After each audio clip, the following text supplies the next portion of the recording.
3 لاکھ کے جوتے چوری کر لیے گئے اور ان کی FIR بھی درج کر لی گئی ہے۔ جی ہاں، آپ نے بالکل صحیح سنا ہے۔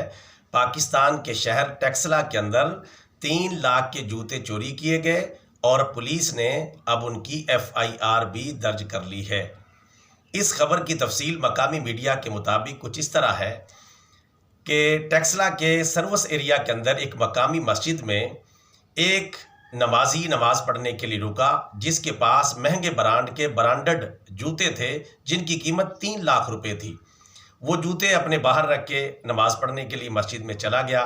واپس آیا تو ایک چور اس کے جوتے چرا کر لے گیا۔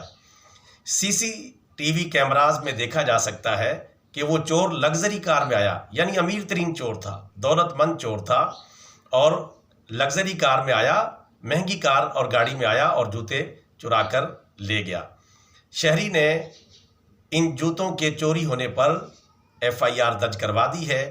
CCTV کیمراز کی تصویروں کے اندر چور کو پہچان لیا گیا ہے، اس سے رابطہ کر لیا گیا ہے اور وہ پہلے تو جوتے واپس کرنے پر آمادہ ہو گیا، لیکن بعد میں اب وہ ٹال مٹول کر رہا ہے، جس کی وجہ سے شہری نے پولیس سے درخواست کی ہے کہ اس کے مہنگے جوتے اسے واپس دلوائے جائیں۔ برادران اسلام، ایک طرف اس امیر آدمی کے ایمان کا لیول چیک کریں کہ اپنے مہنگے جوتے مسجد کے باہر رکھ کر بھی اتنا پکا نمازی ہے کہ نماز پڑھنے کے لیے مسجد میں گیا ہے، جوتوں کی فکر نہیں، اپنی نماز کی فکر ہے۔ اور دوسری طرف اس لگژری کار میں آنے والے لگژری چور کے ایمان کا لیول بھی چیک کریں کہ رمضان مبارک کے اندر اور ایک نمازی آدمی جو مسجد میں نماز پڑھنے کے لیے گیا ہوا ہے، اس کے جوتوں پر تاک لگا کے بیٹھا ہوا ہے اور اس کے جوتے چوری کر کے لے گیا۔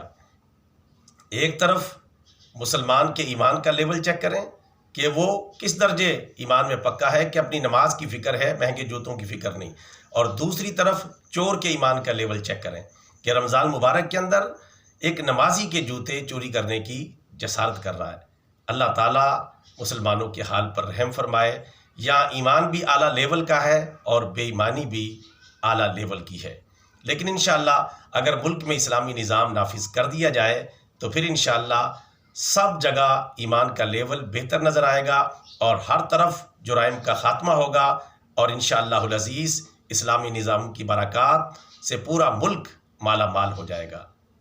اللہ تبارک و تعالی ہمارے حال پر رحم فرمائے، ہمارے ملک کے حال پر رحم فرمائے۔